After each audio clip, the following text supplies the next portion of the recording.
Good afternoon mga idol! Tayo magluto ng pansit gisadong canton. So ito mga idol ay na-prepare na namin yung mga kailangan naming mga gulay.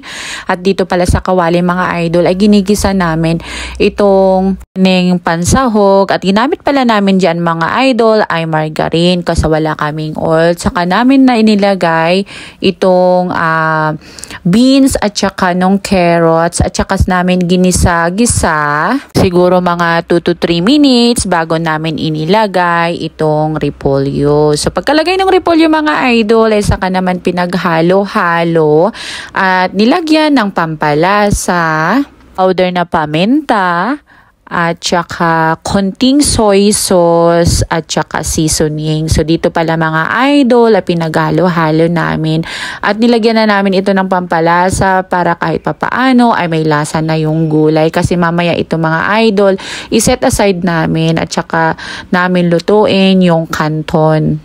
Dito mga idol na i-set aside na namin yung gulay na gisado at the same na kawali ay dito kami naglagay ng konting tubig at saka pinalasaan na rin namin. Nagdagdag kami ng konting pepper at saka nung broth cubes bago inilagay itong pansit canton.